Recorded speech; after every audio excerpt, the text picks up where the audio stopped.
요한복음 15장 1절부터 12절.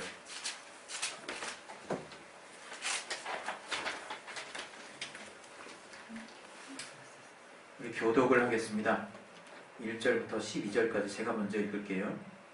내가 참 포도나무요 내 아버지는 그 농부라. 내게 있어 가시를 맺지 않는 가지는 아버지께서 이를 제해버리시고 무릇 가시를 맺는 가지는 더 가시를 맺게 하려 이를 깨끗게 하시느니라. 너희는 내가 일러준 말로 이미 깨끗하였으니 내 안에 거하라. 나도 너희 안에 거하리라. 가지가 포도나무에 붙어있지 아니하면 줄로 가시를 맺을 수 없음 같이 너희도 내 안에 있지 아니하면 그러하리라. 나는 포도나무여 너희는 가지니 저가 내 안에 내가 저 안에 있으면 이 사람은 과실을 많이 맺나니 나를 떠나서는 너희가 아무것도 할 수 없음이라. 사람이 내 안에 거하지 아니하면 가지처럼 밖에 버리고 말라지나니 사람들이 이것을 모아다가 불에 던져 사르느니라. 너희가 내 안에 거하고 내 말이 너희 안에 거하면 무엇이든지 원하는 대로 구하라. 그리하면 이루리라. 너희가 과실을 많이 맺으면 내 아버지께서 영광을 받으실 것이요 너희가 내 제자가 되리라.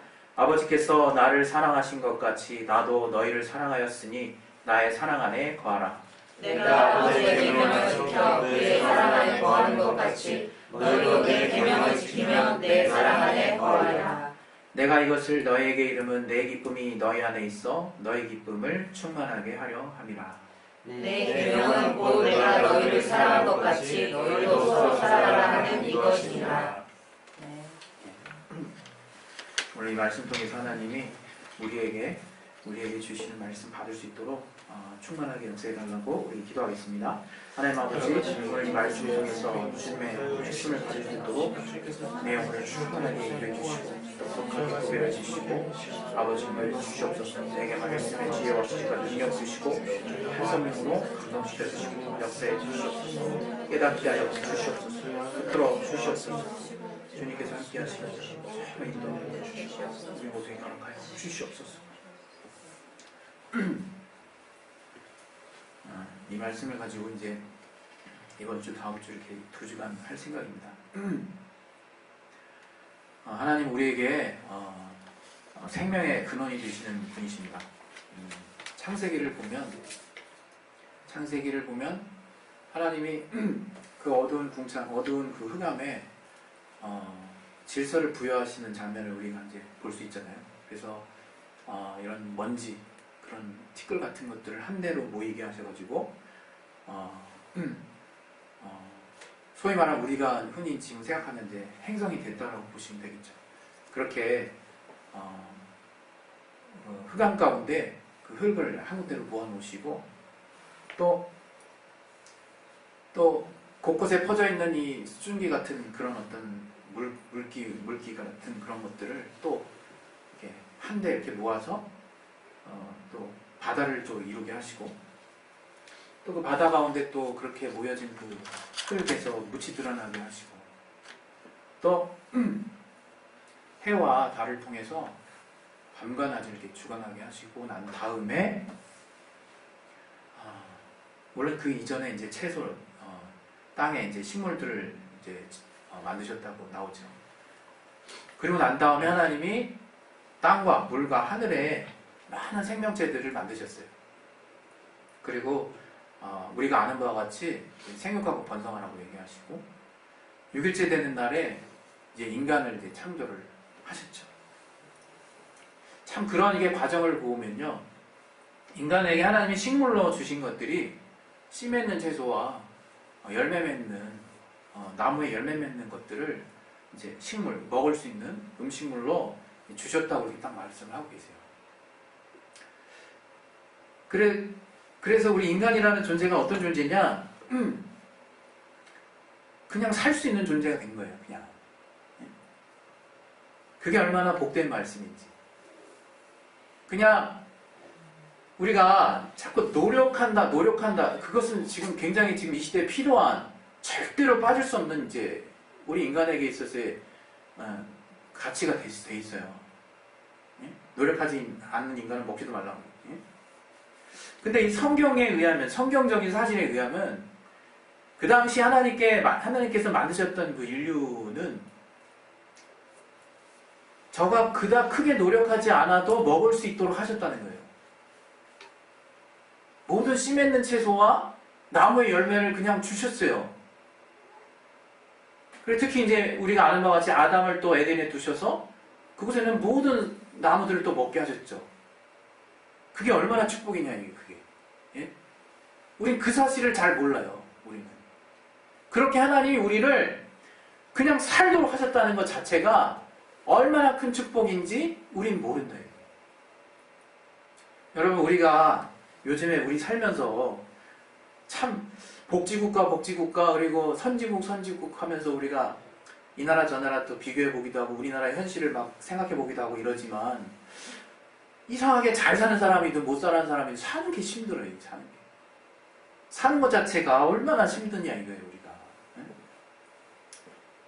저도 뭐 딱히 하는 건 없는데도 참 내 입으로 이렇게 사는 게 힘들단 말을 할 때 보면 참 아이러니해요, 진짜. 왜 이렇게 힘들지?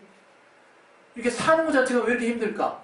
이 호흡하는데 무슨 뭐 에너지가 드는 것도 아닐 텐데 그냥 자동으로 이렇게 숨 쉬어지는 건데 이게 힘들다.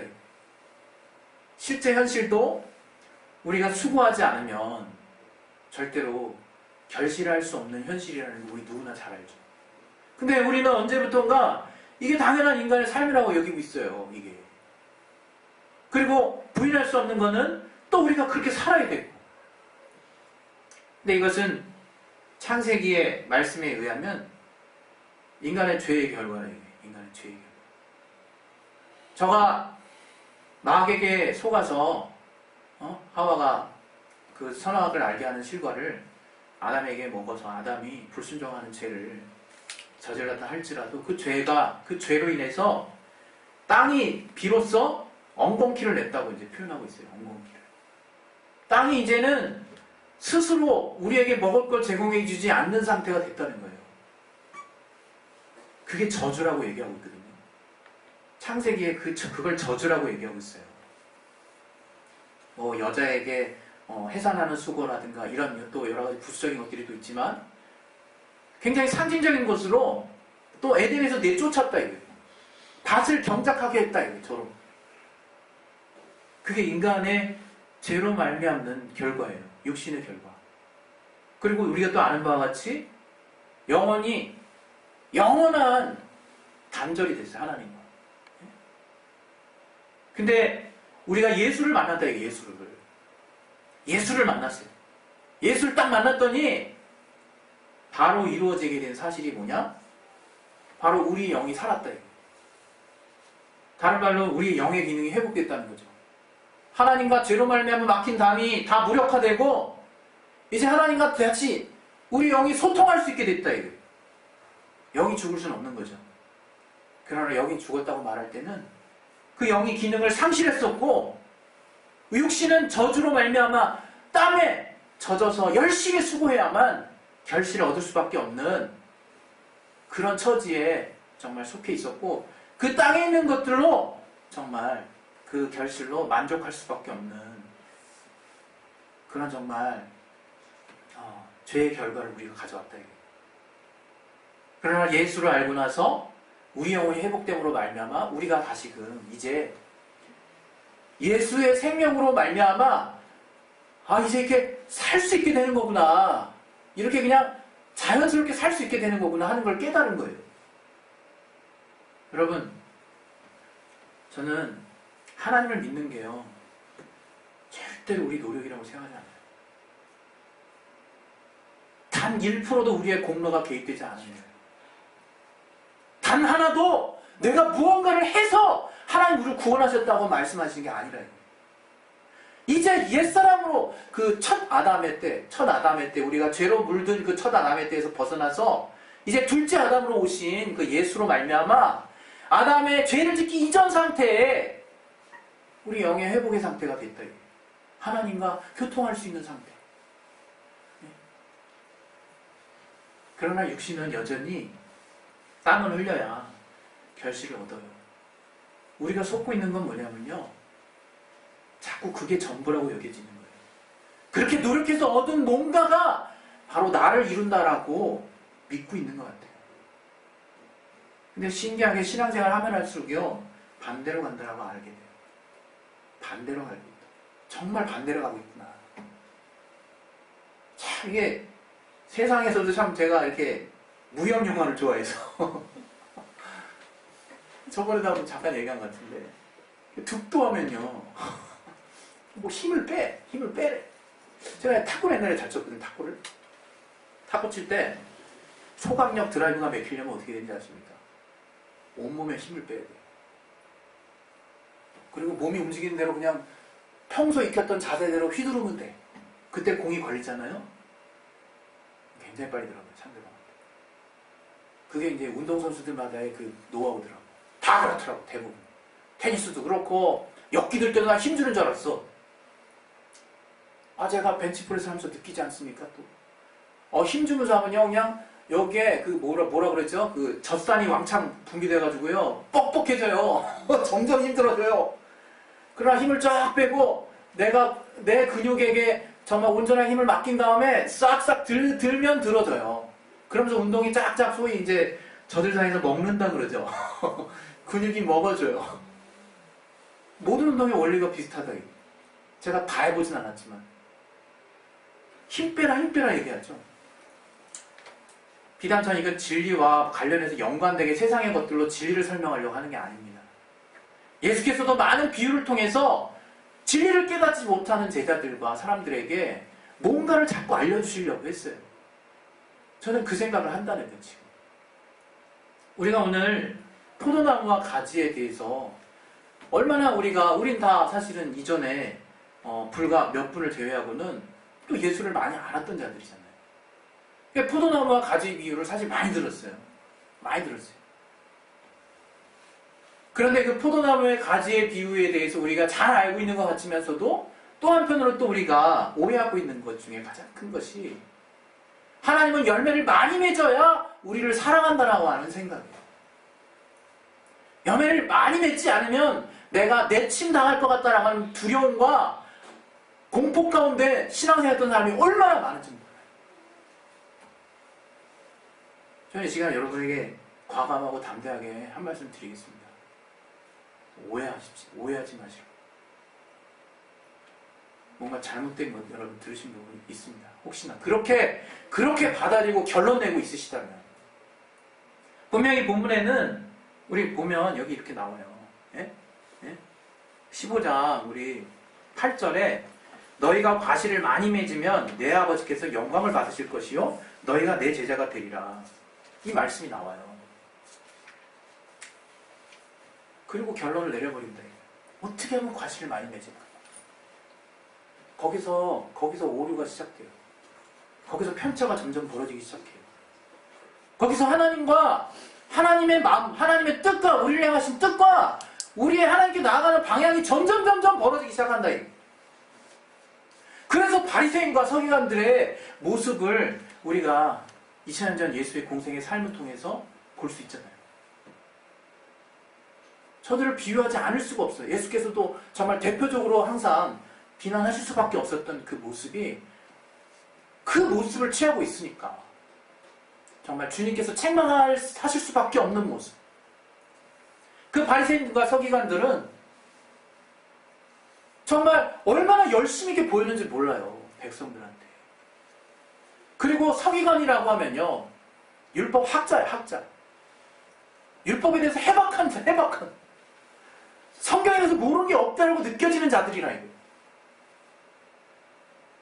그러나 저들이 대놓고 주님께 책망을 받았어요. 왜? 저들이 열심을 따라서 하나님을 섬기는 모습이었지만 왕창 빗나가져 있다 이거 왕창. 그 율법을 따라 열심히 섬겼던 모습이지만 한참 빗나가 있다 이거. 주님이 저들을 대표적으로 책망하셨던 부분은 저들의 믿음의 중심에 대해서 책망하셨어요. 너희는 외모로만 나아가는구나. 외모로만. 저는 지난 한 주 신앙생활 이렇게 하면서요. 삶을 살면서 저는 이제 삶이 신앙이라고 생각하니까 신앙생활을 하면서 정말 내가 사람들이 없을 때 또 내가 교회에 없을 때 얼마나 내 믿음과 얼마나 나의 행위가 보잘것없는 자인지를 또 체험하면서 이 자리에 섰어요. 내가 누구를 정말 탓하며 누구를 가르치며 누구에게 정말 말을 할 수 있는 자인가 이런 생각했어요. 저는 저와 같은 사람들이 있으시다면 이런 생각을 많이 할 거예요. 나도 그 한 주일을 똑바로 살지 못하면서 하나님 정말 만나러 오는 이 공식적인 행사라고 여겨지는 이 교회 주일날에만 내가 뭔가 열심히 하는 모습을 보일 때가 있지 않습니까? 또 평일날 나는 세상의 삶을 향해서 더 열심히 살았어, 사실은. 근데 주일날 와서는 내 안에 하나님에 대해서 알고 있는 그 의의 잣대가 내 안에 가득해서 그 기준으로 다른 사람들을 열심히 보고 있어요. 열심히 보고 있어요, 아주 그냥. 그런 내 자신을 봐요.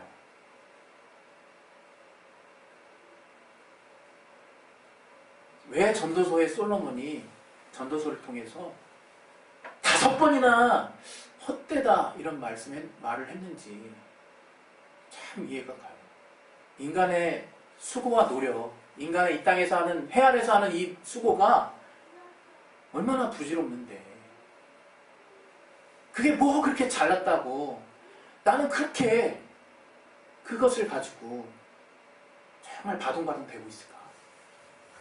이 전도서 1장 한번 보겠습니다. 전도서 시편 다음에 있어요. 시편 다음에 잠언 다음에 전도서 1장 1절 2절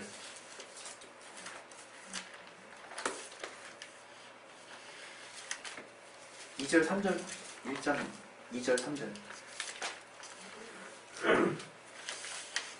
1장 2절 3절 시작. 전도자가 가로되 헛되고 헛되며 헛되고 헛되니 모든 것이 헛되도다. 사람이 해 아래서 수고하는 모든 수고가 자기 손으로 손질을 아이고 죄송합니다. 자기에게 무엇이 유익한 거 제가 위로 올라갔네요. 네. 이게 무엇이 유익한 거고 여러분 그것을 깨달은 분은요 드디어 신앙이 시작되는 분인 거예요.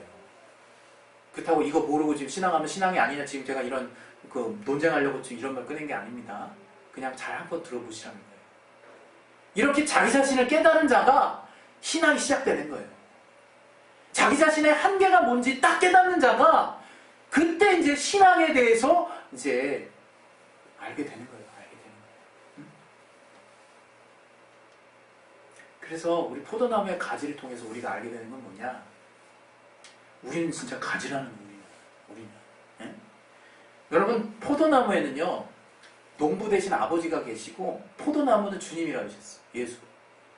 근데 우리는 뭐냐? 가지래요, 가지. 그럼 그걸 이제 여러 가지를 알아야 될 거예요. 제가 저기 이막과 나온 건 아시죠? 예, 요건 좀 잘 알아야 돼요. 이 나무에 뿌리가 하는 역할이 있어요. 뿌리가. 나무의 뿌리가 하는 역할은 그 나무 전체를 일단 지탱해주는 역할을 하는 거예요. 나무에 뿌리가 없으면 나무가 제대로 서 있질 못해요. 그래서 나무가 큰 만큼 뿌리도 깊어요. 이게 밤이나 이렇게 뭔가 척박한데 어렵게 뿌리를 내린 그 나무는요, 이게 때로는 이제 심한 그 바람이 불거나 또 도심에 심어진 나무는 더 깊게 파고 들어갈 수가 없어서 이렇게 태풍이 세게 불고 이러면 자빠지기도 해요. 그러나 산에 제대로 된 토양에서 뿌리를 깊게 박은 나무는 절대 흔들리지 않아요. 그래서 우리가 나무의 뿌리의 역할이라고 생각할 때는 그 나무를 지탱해주는 역할을 하는 거예요. 그리고 두 번째는 그 뿌리가 우리가 알다시피 그 흙에 있는 여러 가지 자양분들을 흡수해요. 또 물을 흡수해요. 그래서 뿌리가 없으면 나무가 그 물을 흡수할 수 있는 그 근거가 없는 거예요. 나무에게 있어서 뿌리는 엄청나게 중요하죠. 근데 우리는 너희는 뿌리라 이렇게 얘기하지 않으셨어요. 그리고 너희는 이파리라 이렇게 얘기하지도 않으셨어요. 이파리가 하는 역할이 뭡니까? 광합성 작용. 광합성 작용을 통해 가지고 빛에너지를 통해서 포도당을 만들어요. 그걸 이제 식물의 모든 필요한 생장의 요소로 활용하는 거예요. 유기질로 만들어가지고 식물이 잘 자랄 수 있게. 너희는 이파리라. 뭔가 쓸모있어 보이지 않습니까? 태양에너지를 받아가지고 막 영양소를 만들잖아. 너희는 열매라? 열매라 그렇게 얘기하시지 않았어요. 열매가 뭡니까? 그 나무의 결정체. 그 나무의 모든 유전자 요소를 가지고 있는 그 모든 생명의 요소들을 다 포괄하고 있는 결정체라 이거예요. 결정체. 너희는 꽃이라? 화려하지도 않아. 너희는 가지라. 너희는 가지다 이거 가지다. 가지가 뭔지 알아야 우리가 어떤 상황인지 알 거 아니에요. 가지는 영양분의 통로예요. 그게 다예요. 그래서 가지의 역할은 이거예요. 몸탱이 가지에 딱 붙어있는 영양분의 통로를 뿌리로부터 흡수해가지고 주지를 통해서 흘러나오는 영양분을 그 측지, 그 가지가 온전하게 받아들일 수 있도록 붙어있기만 하면 되는 거예요. 주님은 우리에게 주님과 우리의 관계를 포도나무와 가지로 설명하셨어요. 제가 작년인가 재작년인가 우리 집에 포도나무가 있어서 그 가지가 어떠한 상태인지 제가 말씀드린 적이 있을 거예요. 가지가 엄청 질겨요. 찢어지지가 않아요, 이게.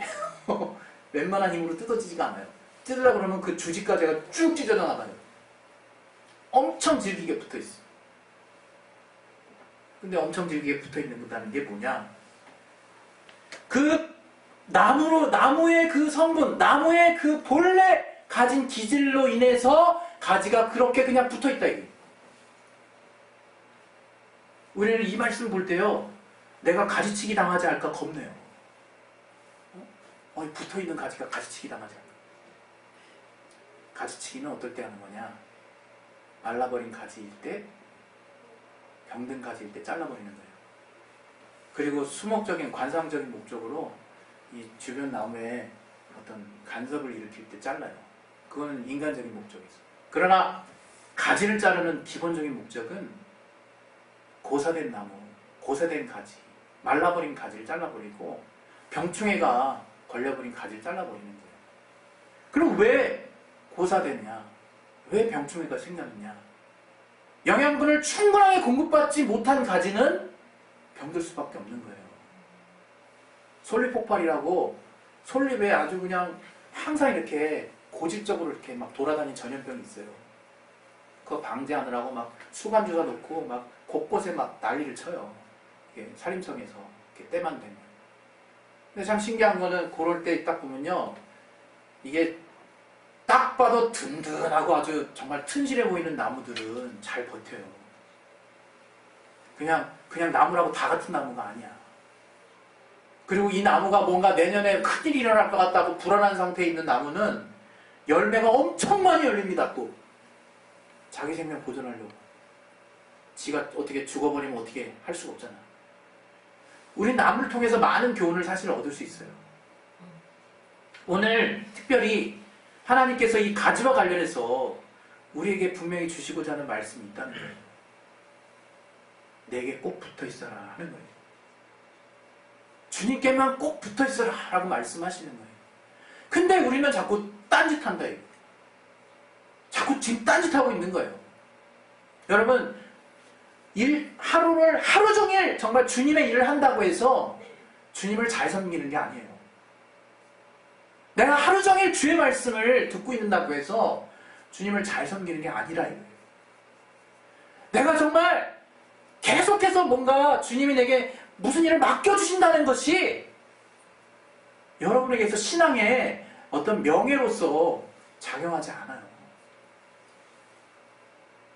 중요한 것은 여러분에게서 주님의 성품과 주님의 생명과 주님의 것들이 나타나야 된다는 거예요. 그게 드러나는 게 신앙생활이 그게. 내가 드러나는 게 신앙생활이 아니라 가면 갈수록 내가 막 뚜렷해지는 게 신앙생활이 아니라 주님이 뚜렷해지고 주님이 내게서 정말 활발하게 역사하시는 게 신앙생활이다 이게. 그래서 열매 어떻게 맺냐고요? 내가 가지 역할을 충실히 하면 된다 이거. 뿌리로부터 올라오는 그 포도나무 본래 가지고 있는 양분이 열매 끝까지 흘러갈 수 있게만 나를 그렇게 만들면 된다. 우린 그걸 그렇게 못해요. 여러분 이 8절 보기 전에 5절 한번 보세요. 요한복음 5장 15장 5절 4절 5절 한번 읽겠습니다. 4절 5절 15장 4절 5절 시작. 내 안에 거하라 나도 너희 안에 거하리라. 가지가 포도나무에 붙어있지 아니하면 절로 가시를 내줄 수 없음같이 너희도 내 안에 있지 아니하면 그러하리라. 나는 포도나무여 너희는 가지니 저가 내 안에 내가 저 안에 있으면 이 사람은 과실을 많이 맺나니 나를 떠나서는 너희가 아무것도 할 수 없으리라. 왜 말씀을 제대로 봐야 돼요? 말씀을. 네? 신앙생활 하면 할수록 뭘 느끼냐면요. 야, 참 정말 역사하시는 분은 하나님이시구나. 이렇게 내가 주님의 자리를 양국해 내어드리게 돼요. 그 성숙한 자의 신앙의 모습이 그렇게 되더라고요. 왜? 내가 할 일이 뭔지 정확히 알게 되니까. 내가 할 일은 주님이 나를 통해서 정말 그 생명이 전달될 수 있도록 온전한 통로가 되는 역할이라. 나는 생명의 통로가 되는 역할이라. 그 결과가 무엇이냐? 결실을 많이 맺고 그를 통해서 내가 더불어서 얻는 영광을 정말 겪게 된다. 체험하게 된다. 더불어서 얻는 영광. 생명이신 그 주님이 정말 나를 통해서 그 영광을 내가 체험할 수 있도록 그 생명이 이 가지 나를 통해서 통과가 되고 그 열매가 맺히게 된다. 여러분 신앙생활 할 때 자기 부인이라는 얘기 많이 들었을 거예요. 자기 부인. 자기 부인이 뭐 딴 거겠습니까? 자기 부인은 어떤 면에서 되게 간단해. 내 안에서 말씀이 살아나게 하면 돼. 내 안에서 주님이 살아나게 하시면 그게 자기 부인이야. 복잡하게 생각할 필요 없어요. 모든 건수에 대해서 주님이 이 건수에 대해서 말씀하신 게 있으면 그 말씀이 살아나게 하면 되는 거야. 그 주님이 그렇게 말씀하신 주님이 나의 이 상황과 관련해서 드러나시면 되는 거예요. 그걸 그렇게 힘들어해요 우리가. 왜? 계속 이 땅에 속한 육신의 노력의 결실을 하나님께 보이고 싶어 하니까. 자꾸 속한 이 땅에 노력의 결실을 통해서 하나님께 뭔가 보여드리고 싶은데 하나님 이미 우리에게 말씀하셨다. 이게. 너희는 티끌이라. 너희는 먼지다. 너는 죄인이다. 우리 갈라디아서 2장 20절 한번 봅시다. 갈라디아서 2장 20절. 갈라디아서 2장 20절에는 이런 말씀이 있어요.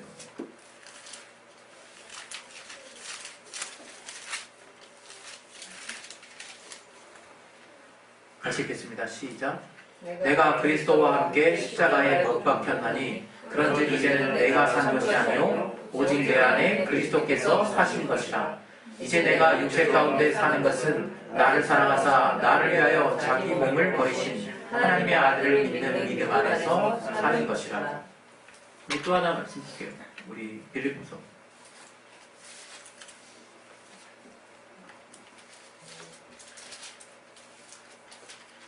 빌립보서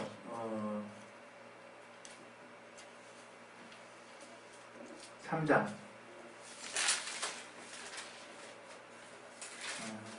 3절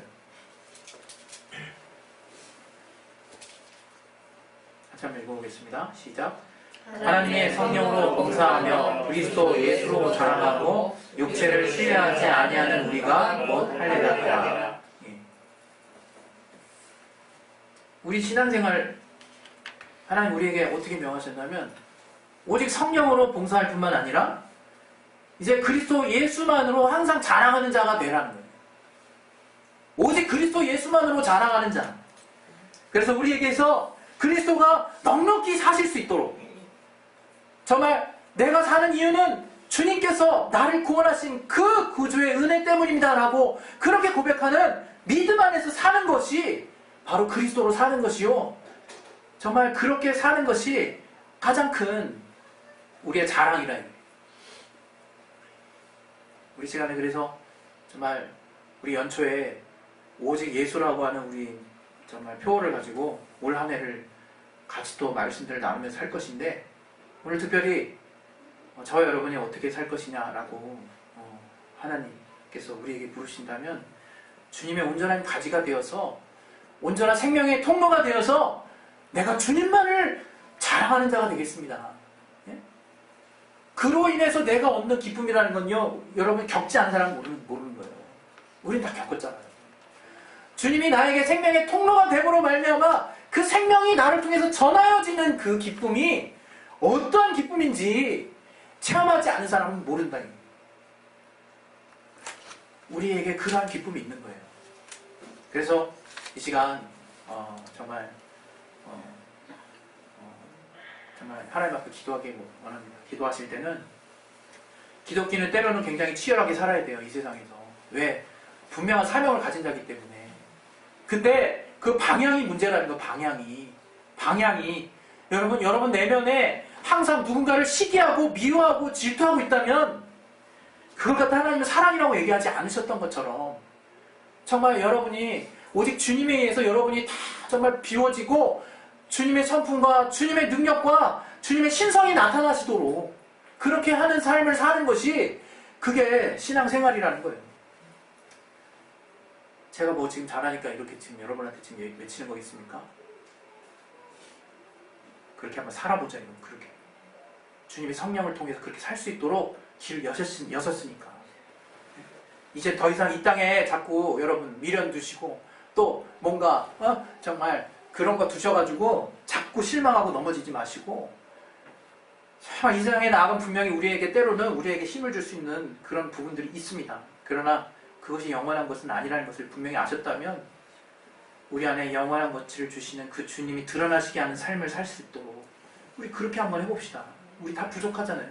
제가 초반에 얘기했잖아요. 정말 하나님, 우리 일주일 사는 동안 얼마나 많은 시간 하나님께 투자하는지도 몰라요, 사실. 우리 서로서로가 너무 부족한 자야. 그러나 그런 우리를 의인 되게 하셨다, 우리를. 이 시간 하나님 앞에 기도하실 때는, 그리고 하나님이 충분히 드러나실 수 있도록, 그저 마치 호흡하는 것처럼 너희가 의지를 써가지고 호흡을 멈추지만 않는다면, 그렇게 호흡이 되는 모습처럼, 이제 내가 너희를 가지 삼았으니 너희가 이렇게 붙어있는 이 상태 그대로 끝까지 나올 때까지 붙어 있어라 말씀하시는 겁니다. 이 시간 우리 기도하실 때, 하나님, 내가 주님께 그렇게 붙어 있겠습니다. 주님, 마치 호흡하는 것처럼 내가 의지를 반대로 써서 호흡을 멈추지 않는다면 주님은 나를 통해서 많은 열매를 맺게 하실 것을 믿사오니, 아버지, 정말 주님 안에 거하는, 주님의 사랑 안에 거하는 이 기쁨을 누리게 하여 주시옵소서. 우리 시간에 예수여 한번 하시고 우리 기도하겠습니다. 예수여! 하나님 아버지, 우리가 주님 안에 거하는 기쁨이 무엇인지를 알게 도와주옵소서.